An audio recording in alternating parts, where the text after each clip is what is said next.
So you guys have become rock stars. You're on tour right now together. No, let's not be confused, Kevin. This is the rock star, and me traveling. It's like traveling with Mick Jagger. When we went up to Bear Island, where he's held in very high regard, it was crazy. We had this evening, and Craig just has to stand there, and people just ask him stuff. This is not my book. I feel like I'm the midwife of this book. This is the guy, and this is his story, and kind of adds to the trio, the map, traditional sledding, and this one is a huge contribution to Canada. Well, James, this is a real whiskey chat. In the morning! It's the morning. You know, maybe we just have tea. Good morning, Kevin. Good morning, sir. Lovely place. Thank you. This is where all the magic happens. This is on the shores of Cranberry Lake. Yeah, that's amazing. You've been very, very busy. You are. Well, you have to be. Well, you do have to be. All writers have to be busy. Always thinking. You not only put one book out, you put two books out. And before we get into the books, who's this Craig McDonald guy? Well, Craig, how did you get hooked up with this guy besides James? I've known him since age 5. Seriously? Yeah. That's because he's really, really, really old. Craig McDonald is a very distinguished Canadian who worked a full career with the Ministry of Natural Resources, doing a variety of things, finishing up as you would think he was trails coordinator for Algonquin Park, but he probably has the most encyclopedic knowledge of Algonquin Park of anybody, last licensed blaster of Algonquin Park. But what he did in his spare time, if you like, in his own time, from about 1965 to now, continuing, he got really interested in Indigenous peoples and their relationship with Canada, particularly in central Canada. And so he was tasked early on to do a book for the Ontario government about Ontario canoe routes, sort of primordial Kevin Callan. Yeah, he was way before for me. Yeah. That's because he's old. Was he before Nick Nichols? No, Nick was in the 50s. Okay. And Nick's legacy went on to Mike Peake, who published Shame On. Oh, that's right. Yeah. That's how Mike got his start. But Craig, in the process of getting interested in canoe routes, started talking to people, particularly a guy called Peter Albany, who was a part of the Temiaga Anishinaabe. He had a camp right on the Montreal River, just right at Moat's Landing, more or less. And Moat's Landing was where, as you know, where you'd start canoe trips up into Lady Evelyn or the Golden Staircase, that kind of place. And so Craig, just because he's Craig, he's interested, and he started talking to Peter Albany, who encouraged him when Peter Albany realized what he was interested in was summer routes, for sure, but also winter routes. But Craig was also interested in the same way that Edwin Tappan-Adney was interested in birch bark canoes. Craig McDonald was interested in sleds and carrioles and toboggans and winter travel. And so you think? Yeah, you think? Anyway, sorry. Yeah. Anyway, so he spent intensively 25 years interviewing people, mostly Indigenous elders, about where they went in the summer and the winter, but how they went, particularly in the winter. And the result of this, the first result of his research, his interest, was what I think is one of the most important maps in the Canadian cartographic canon. It's called the Historical Map of Temagami. And it is a remarkable piece of work insofar as what he's done is plotted all of these Nastagan, the summer trails, the winter trails, the length of the portages, and actually marked them on the map. And he also has, that map takes you back pre-dam. I think 37 of the lakes in the map area are dammed, but he researched the shorelines before the dams. So Lady Evelyn, which is dammed, and so 37 of those lakes were like that. So he produced the historical map of Temagami, which it's quite a story of how he did that with the help of his employer. 22 years in the making. Yeah, which was published in, 92 or something like that. And you have to understand how obsessed Craig was. I mean, there's one scene in the book where he's at Long Lac at a laundromat and goes to interview, I forget who he went to interview, came back 8 hours later to get his family. Joe Bananish, I think it was. That is an epic story that I heard from certainly Craig's wife, Doris, who's still mad, and his 3 kids. But yeah, it was a family vacation, not involving Chevy Chase, but had some of those elements to it. They went to Long Lac, and Doris needed to do some laundry, so Craig said, "I'll be back in a minute." And he went to see Joe Bananish, I think his name was. I maybe want to check that. And came back 8 hours later.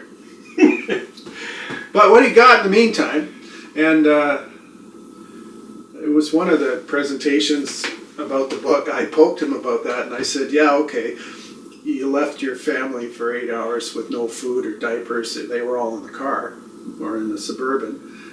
What did you get from it?" And he went on to say that this guy had firsthand experience of the Packeteers route north of Lake Superior, lake by lake, trail by trail, all the way, I think, up to Fort William. Like, it was an incredible contribution to his research, more or less at the expense of his family. But they forgave him, and on they went. 8 hours longer than that. Yeah. So this first book, Traditional Sledding North America. Now, the Canoe Museum put this together, did they?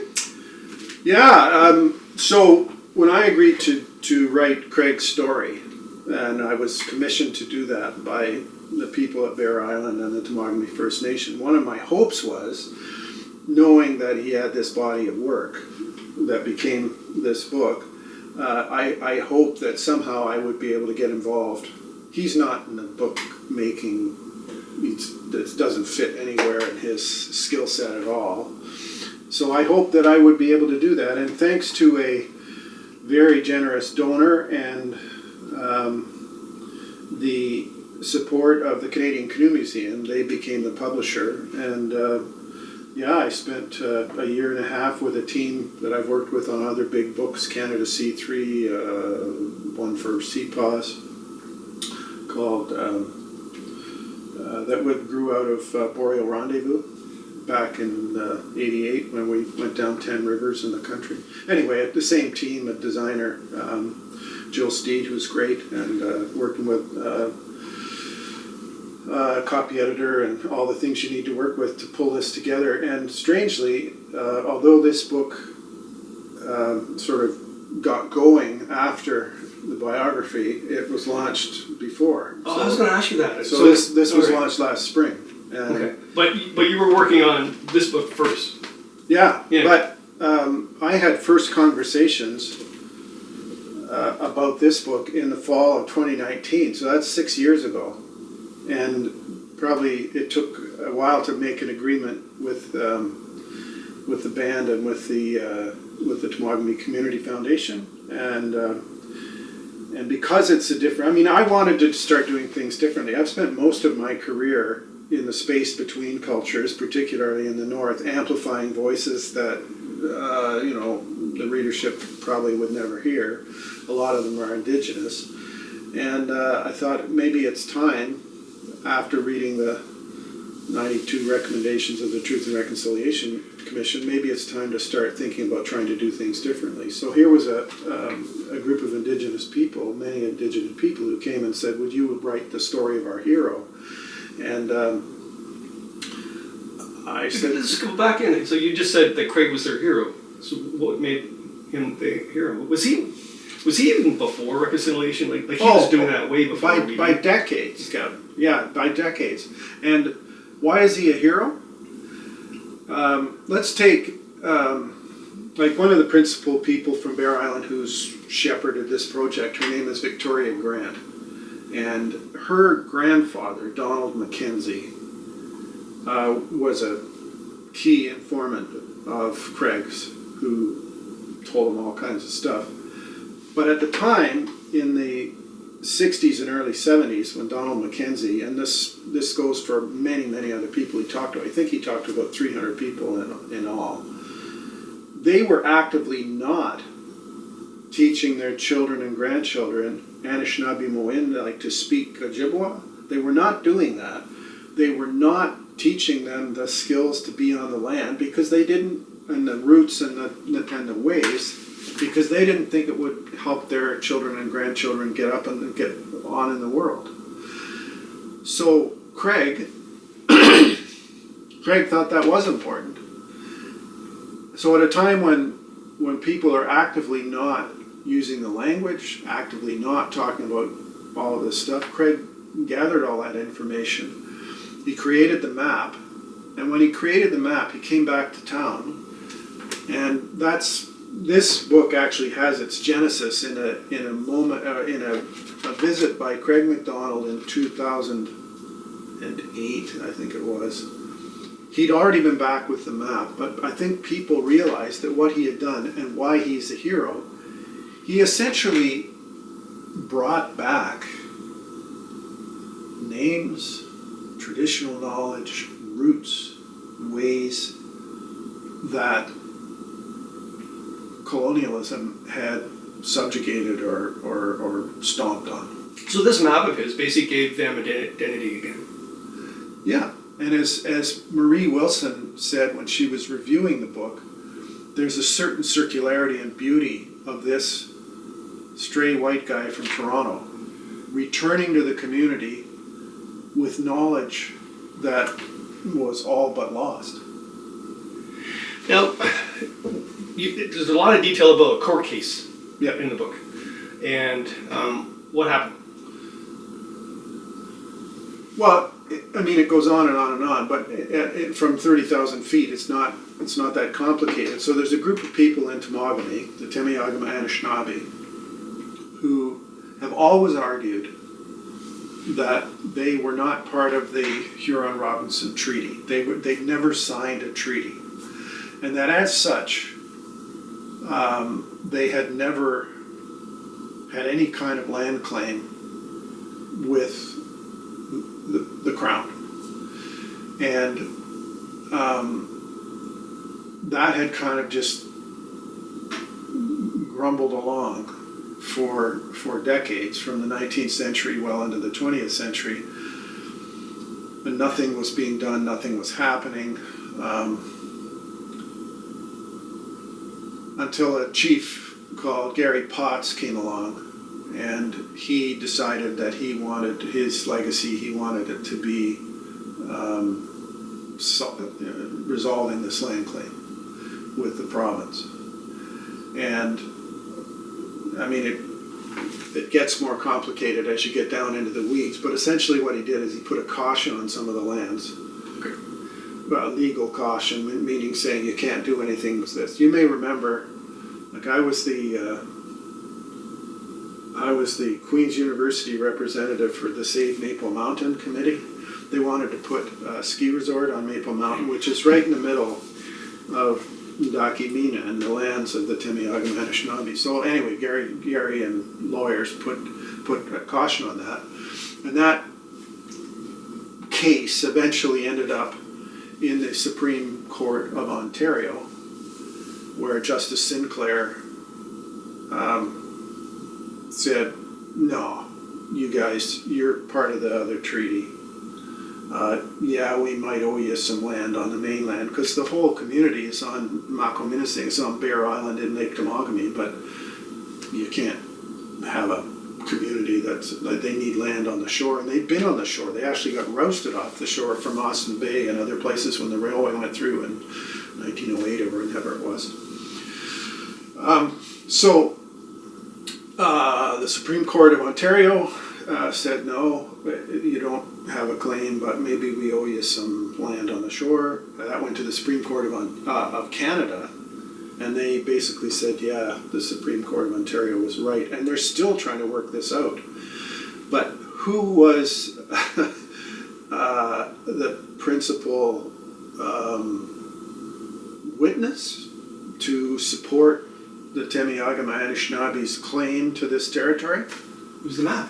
The white guy from Toronto. And that becomes a kind of a cloak and daggery kind of story where he was he was testifying against his employer. Because in his work life, he works for the Ontario government. Now, he'd done all this map stuff on his own time, but the government, the Geographic Names Board of Ontario, had said, oh yeah, we can help you publish that map. And so the province got kind of involved in publishing the map. But they realized, I think, that by publishing the map, they were effectively giving the band evidence of the claim they were making. It was a blueprint of So they dragged their heels. I mean, it's a pretty interesting story. Reading the book, and I've said this many times to you, but you're an amazing writer, but I think you're the only one that could have written this book about Craig. Just the way it flows. They went to Craig and they said, yo, you know this guy Raffan, do you think you'd have him write your story? And he said, well, maybe, but I don't think he would do it. And then they called me and said, would you consider writing Craig McDonald's biography, the story of his map and everything? And I said, well, yeah, but I don't think he'd have me do it. But you go into the court case and you get to know Craig just by reading the court case document. Yeah. He goes, yes, yes. Yeah. And by the end, he's blah, blah, blah, blah, blah, blah, blah, blah, blah, blah, blah, right? And that is Craig, right? Telling them they're a bunch of assholes. He didn't use that word, but he was mad. Yeah, yeah. Well, he didn't, actually it's funny too, because there's so much in this book, but he said there was no swearing in that language, except shit. I found that really interesting. There are epithets though, Kevin. So you know when you're dragging your toboggan, Yeah. and it ices up on the bottom. The slush. Yeah, it ices on the bottom, and you have to unload it and turn it over and scrape it off. Credit card works well. Yeah. So the toboggan, actually, it's called wabazi, which is swan. Nabago daban, which is swan toboggan, which is like wabazi nabago daban, which is. That's about as close as they get to swearing. I don't remember that one. Yeah. The very first chapter is spellbound. That's a silly word for it. It's a really good story about Larry and Andrew going on by the land. Larry Turner and Andrew Cucci. Yeah, and it starts off, they went where there was no map. Yeah. So this is before the map was created, they're going on the land. Yeah. What was that movie that was being filmed at the time? It was called Silent Enemy. Okay, I found it on YouTube. Oh, dida chante was there once here, fellow. This picture is the story of my people. I speak for them because I know your language. In the beginning, the Great Spirit gave us this land. The wild game was ours to hunt. We were happy when game was plenty. In the years of famine, we suffered. Soon we will be gone. Your civilization will destroy us. The reason I put this story at the front, the main character in this book is not Craig McDonald, it's the map, really. So, but you can't put a map in a 6x9 book, a map that's this big by this big, like 3 feet by 5 feet. So I wanted for the reader to come in and get into the kind of the rich detail of the map. And so using the map, using the story, I wanted the reader to come into that. So thank you if you enjoyed it, that's great. It's pretty heavy going with names and that sort of thing. But the sort of the punchline of the story is these two guys are going out there, was it in the early 40s? Anyway, whenever they went out, and they'd been doing really well, so they actually had a radio with them, glass Delco batteries that they lugged all the way up to the northwestern part of their hunting trapping range, and they got the radio hooked up, and what they heard was Orson Welles' War of the Worlds. And what this was a radio program broadcast from, I don't know, like WABC in New York City or whatever the station was, that effectively it was a radio play, but it describes, in the way you would hear on the radio, announcers and everybody detailing a Martian invasion that basically resulted in the obliteration of the world. So these two guys, Andrew Cucci and Larry Turner, are sitting up in a tent at their hunting grounds in the middle, literally in the middle of nowhere, and they tune into the world blowing up.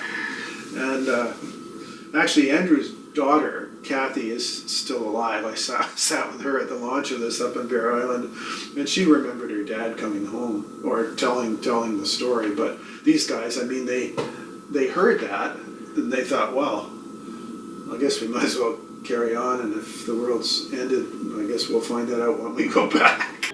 This may be the last broadcast. We'll stay here to the end. People are holding service here below us in the cathedral.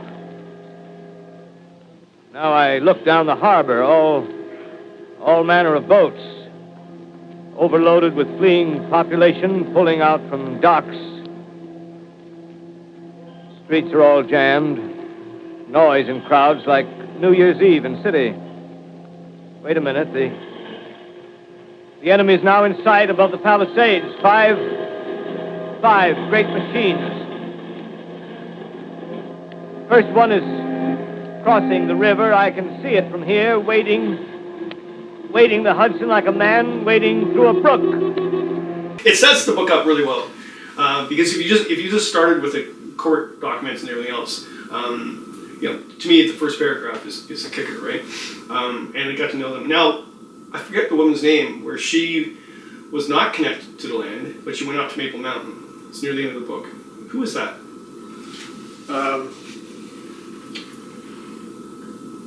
She was at the launch. I can get you her name, but it's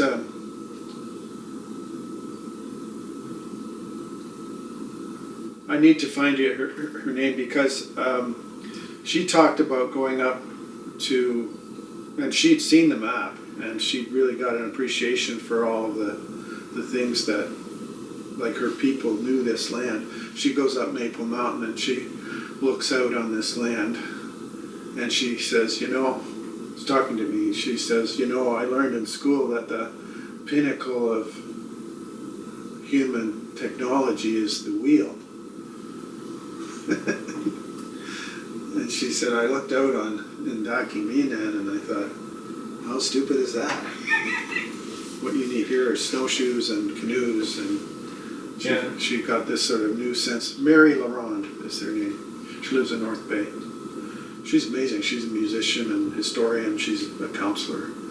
Lovely, lovely, lovely woman. It's a great part of the book. The title of the book, you were in tomography and you heard some cranes. How did that become Echo Maker? Well, I didn't have a title. I wrote this book. You probably know how this goes. You write a book to a working title. It's called Mr. MacDonald's Map, which is about as engaging as I'm terrible with titles. I've never titled any of my writings. It's always been changed. Pound of frozen butter. It's not all that interesting.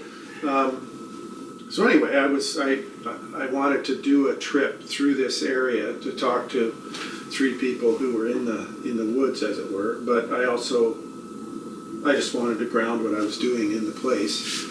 And I had this encounter described in the epilogue with a family of cranes. And then I went home and thought, well, this was probably more than a birding event, that somehow these had come into this project somehow purposefully or with intention. And I started looking up what crane means in Anishinaabe traditions. And well, it's I can't actually say it off the top of my head, but it basically said that a crane is a spirit animal that pulls people together. Its call, it makes this big call. It's called Echo Maker,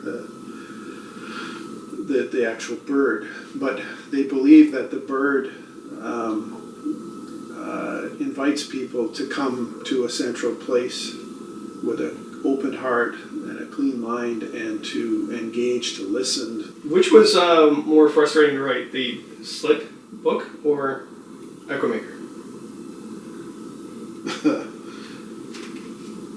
Neither was particularly frustrating. What's interesting about this character, the guy who made the map, is that this manuscript was, and I know this is writer talk, but it was 185,000 words, which is a lot of words. That's like Rise and Fall of the Third Reich. So the word frustrating isn't really a good word. No, it's just a lot of, and then there were 400 and some illustrations. But what was interesting is that his mind, his memory is such that when I edited this book, I sent him the edit, and he said, "What did you do with line 2 from paragraph 3 on page 487?" Okay. And I said, "Well, you were too deep in the weeds, Craig, and it wasn't making any sense." But anyway, he said, "Oh, okay." So that was a test. Well, This is just a writerly task, and I mean, books have their own frustrations, but this is a lot of fun. was it though too, because you've written a couple of biographies, but those people had passed. He hasn't passed yet, so was it difficult to write about someone that you knew was going to read that? Did he like that you put the long lack? Actually, no. I mean, the long lack thing, he realized that there's no way he could duck that because it was such a big story. But a lot of the stuff that his sister, particularly Sandra, who lives in New Zealand, a lot of stuff she told me about him, he just said, "I don't want, what's that in there for?" Because he's so focused on roots and mechanisms and stuff. And as I've said at some of these launch events,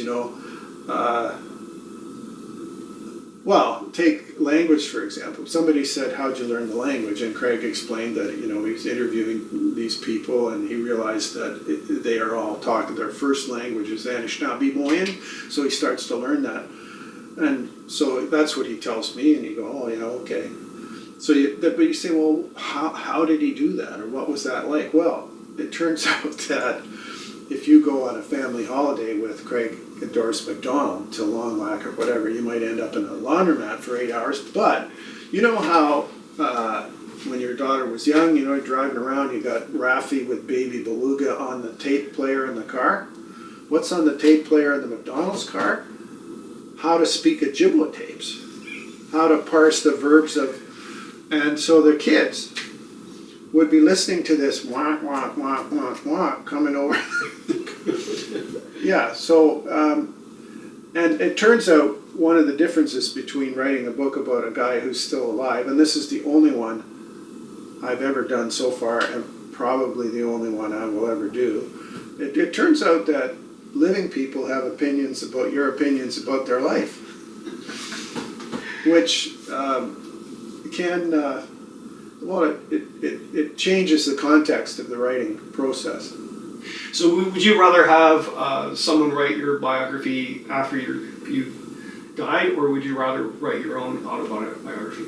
I have no interest in doing either of those things, supporting either of those things. Why? I don't know. I don't think my life's all that interesting. I mean, I've been very fortunate, and I've been a lot of places. Like, this is my 50th year in the Arctic, and I've seen a lot of stuff, but I've really just been telling other people's stories and doing what I do. But you gather people by the hundreds performing your stories of the North and your songs of the North. You're a good singer. Well, thanks. I didn't know you were a good singer. But yeah, we'll get to that. But what are you doing? I saw you at Sealy's Bay, just up the road here. Full House, and then you were out east performing, and you're on the road now. You got a tour bus and everything. Well, you got to remember that this is now 6 years since I said, sure, I'll do that. And it doesn't take 6 years, it can, but it doesn't. This did not take 6 years to do. It probably took 3 years to do. So, you know what it's like when you finally launch a book, you're right in the middle of the next one. Well, the next one turns out to be, I wanted to do something that would scare the shit out of me this year, because it's my 50th year. I wanted to do something that was different. So I wrote this show called The Accidental Canadian, and it premiered. Well, you were here. It was awesome. It was awesome. So, and music's always been part of my life, but I haven't done a lot with it publicly. I've been in bands since I was 10, you know, and so that was happening. But you know, when you launch a book, quite often you're in the middle of the next one. Well, I'm in the middle of the next one, which is a whole other project called Tidal Wave in a Teacup, which is it's like The Accidental Canadian, is a kind of musical and reflection on 50 years in the Arctic. This is a much more substantial exploration of what I've learned in 50 years in the circumpolar world. So that book's in the works, and but also like you know, I've branched out a little bit, and so I've been working with a couple of elders and a bunch of kids in Kugluktuk in Nunavut, and with a team. I was up there with Artscan Circle doing music with the kids, but also recording a song that tells the story of one of the elders up there. It's a song called Signs of. It's a film called Signs of Life, and we're about to launch that in the next couple of months. You are busy. Yeah, so that's a fun thing to do, and yeah, I mean, I had a real job till June 19th, 1999. I was a professor at Queen's University until then. I'd probably still be there if I hadn't come to the kind of ethical cul-de-sac that I came to. I still love teaching, but I've kind of been making it up as I go along, and yeah, the world has presented all kinds of things. Fundamentally, though, I mean, I've got a big feature coming out in Canadian Geographic about the canoes of the Great Lakes. It's a whole issue called Binagami. It's coming out any second now with lots of Indigenous content. But, you know, that sort of thing, and, you know, the column that I do for Paddling Magazine, and I don't know, there's always stuff coming along. You probably know this too, that people who pay the most to write words on a page are people who don't want to use your name. So ghosting, map copy, and doing stuff like that. I still do that sort of thing from time to time, and life's good. Yeah, plus we got a bunch of grandchildren, and there's a matter of the mud kitchen out the back here, and teaching them to paddle and teaching them to, you know, do music and not be on their tech too much. Yeah, that's interesting. Werner is working as a ghostwriter right now. That was an interesting chat with him. He said it wasn't too exciting. Well, I mean, yeah, it's a whole different ball game. Well, you were shocked that I spoke at the RB show last weekend, so there you go. The life of writers. You're gonna get an RV? No, I did that to get paid. But I did look at a large tent that was there, that was on wheels. So I could roll out of it instead of roll out of the tent. I could roll down from it. What, tent as in a trailer? Tent trailer? It was a tent trailer from France. And I liked it because you could actually step out and walk. As with me now, I just, like, yesterday morning, I rolled out of that tent. I was sore. But I could not afford those. In fact, most of those RVs were more than my first house. So, no, it's not going to happen. But I was, it's funny. This is a good question for you. People characterize people that write, right?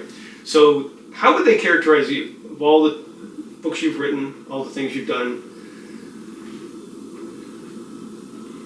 I don't know. As curious. I mean, I still have like along the way, I've become a like I've got all my sailors papers, and I work for Adventure Canada, and I host trips through the Northwest Passage every summer, and that's a big part of what I do. But last year, that company, Adventure Canada, who run these amazing sort of educational tours in the Arctic and the Antarctic, they did a whole trip based on my book Circling the Midnight Sun, and I became the sort of, I don't know, host leader of that expedition, and it was a ton of fun. So what do they get from that? I don't know. They get a guy who's curious, a guy who has a lot of friends across the north, and as a result of that book, and the reason why my heart aches for when Russia invaded Ukraine is I have a lot of friends in Russia, and so I don't know.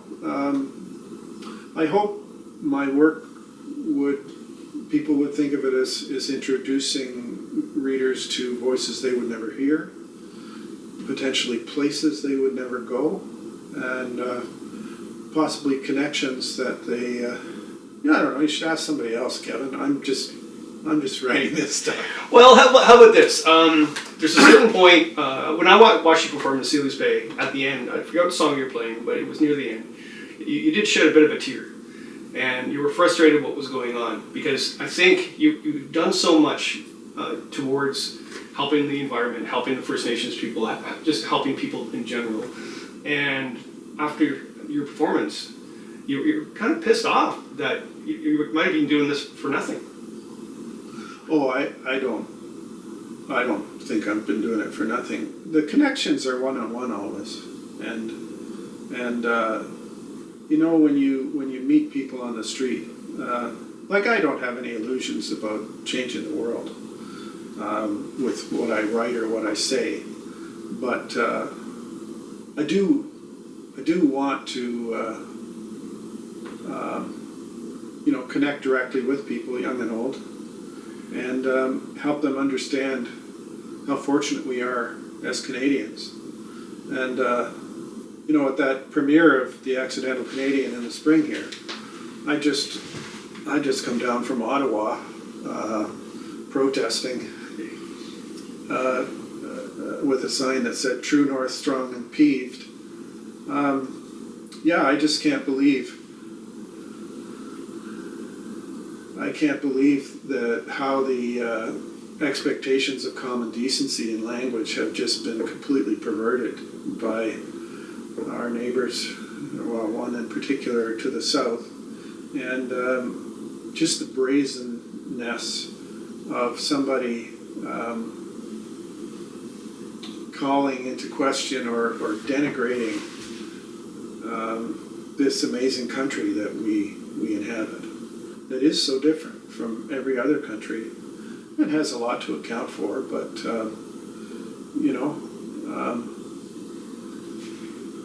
Canada was opened with a domesticated tree, like a birch bark canoe, and America was opened with a domesticated animal, the horse, that went west. But I think our relationships with the land are fundamentally different, and I want people to.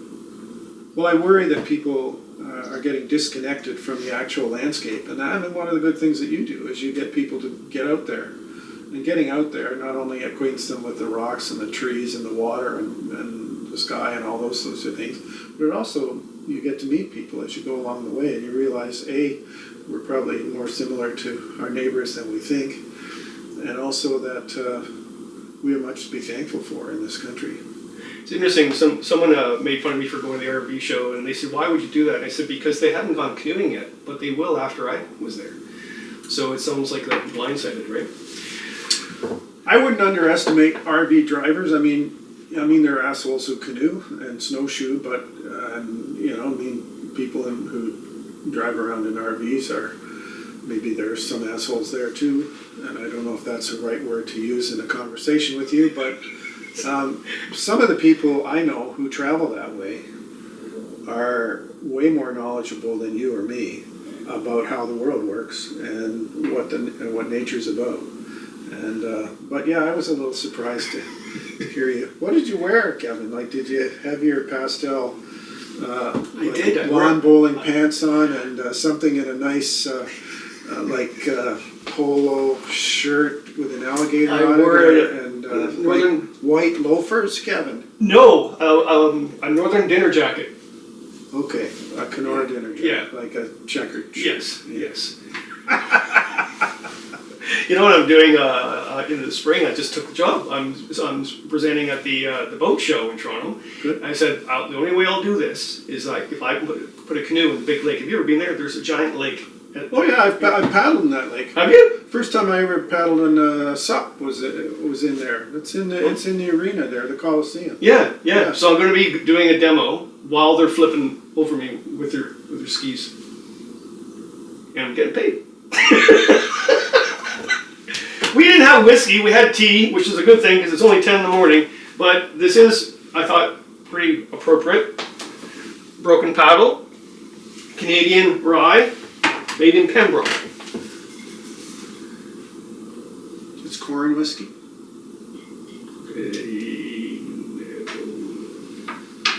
I don't know anything about rye. I don't drink Put a rye. little in your tea. Want some in your tea? All right. Yeah, I think there are only somebody told me 2 or 3 Canadian whiskeys that are actually made out of rye. Oh, The really? rest are corn liquor. See what the things we're learning today? Well, cheers to you, sir. Right? And to you. Yeah, thank you for that. And That's homemade green tea in there. yeah, oh, from your Not green tea, mint tea from the garden. Ah. And we didn't have any honey today, so you've got homemade maple syrup from our trees right out back. See, this is a lot better than doing a Zoom whiskey chat. I'm telling you. He's probably Which saying, is what we did last time. I had that back room here set up as a studio. we did a lot of chats I did a lot of chats during COVID. What are you up to, like 300 or something? How many of these have you done? Yeah, no, 200 something I think.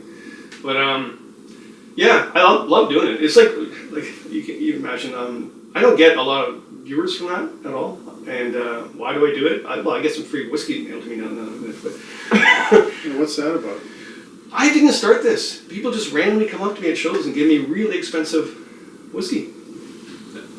Well, I know my claim to fame is my great-grandfather on my mother's side was actually born in a distillery. He was born in Glendronach Distillery in Scotland. I have his birth certificate. His dad was a stillman there, so that's my excuse. That's interesting. And here's something you don't know. My dad was a famous boxer, right? And he knew Gary Potts. Did he? And I said, well, how do you know him? Well, he would fight on the island. That's what he did for a living. At one point, he'd just go and fight. I didn't know that. I didn't know that. No, we just got a cookie. Your wife came to give us some cookies, and I'm having mint tea from the garden. And the camera heated up and stopped. Welcome to Kevin's Luck. And you were telling a really good story about your famous grouse. About the reason why famous grouse blended whiskey is my Yes. sort of emotional favorite. So this little translator this is in Yakutsk. His name is Ruslan Skribikin. And I loved him because we would go and talk to a Russian bureaucrat or something, and he would dutifully translate everything, and we'd get out on the street. He said everything twice because he was an English as a second language teacher. He'd say, James, that was bullshit. Anyway, end of a really long day. Get back to this hotel for out-of-towners. And he's actually not even allowed as a local into the rooms. But he said, James. He said, I need to come up to your room. And I said, oh, come on. It's like really late and I'm tired and you're tired. He said, no, I have to come up. I said, well, what do you need to come up for? He said, well, I translated the writings of Kulikovsky, who's this sort of future philosopher guy who predicted the First and Second World Wars, the coming of electricity, a whole bunch of things. He said, I translated this into English and I've never heard it voiced. He said, all I want you to do is read some of this stuff. Well, okay. Up he comes with his little gym bag he'd been carrying all day. So out of the gym bag comes this book, and I read this, and I guess he appreciates it or whatever. And he said, "Now, James, we've been traveling together for a couple of weeks." He said, "I know about you," and he said, "I know your father would be very proud of what you're doing." So this is I'm dog tired. I'm starting to get kind of weepy about this, because these people, you know, particularly Indigenous people, they always want to know who you are and where you come from and all that stuff. Anyway, he reaches into this bag and he said, "I would like to finish the night with a toast to our fathers. Your father and my father." And he brings out a half-finished bottle of duty-free Famous Grouse. And it was probably one of the most generous gestures ever. Like, I felt like a absolute shit for thinking that I didn't want him to come up to my room and I was tired. This guy had this beautiful gesture, and we spent the next while having a couple of drinks out of this bottle, which clearly somebody had given it to him. But ever since then, if I have a choice, and it's not Jameson's Irish whiskey, if I want Scotch, I'll drink Famous Grouse, and for that reason. So, you know, there are fancier whiskeys out there for sure, but that's the one that touches my heart the most. Well, I went around the Venus Lake, that crazy trip around Algonquin, and it was on... By the way, Craig's working on the Big East River and straightening out the ends of some of those portages that have nasty rocks in them. He's moving the rocks. So Is he still working on it? Yeah, never fear, Kevin. I'm not doing that trip again, never. The Venus Link and whiskey. Yeah, it was Famous Grouse. I met a guy at a liquor store, and he was the rep for some Scotch company, and he goes, "Here, I got something in my van for you, a white van." Go there, and he's got a big box of small little bottles of Famous Grouse. So I spent, and I should have filmed that, but I put them all little bottles into containers, and that's the Scotch we brought around the Venus Lake. In a cig bottle or something. Yeah, and it was from some guy's van in the parking lot. Right. Cheers. Cheers. There. Thanks for there you coming. go. Good luck. Cut. Craig, if you're Mick Jagger, what is James then? I'm like the roadie. Actually, I've been signing books, and Craig would see these. This was last night. Yeah. You devil, you. And I'd put these little sort of Bill Mason-y sketches of me signing the book in the books. But somebody said, "Why don't you draw a picture of James?" And you know what? He's quite an artist. You know what he did? He drew Homer Simpson. I'm speechless. Yeah, so was I. Don't.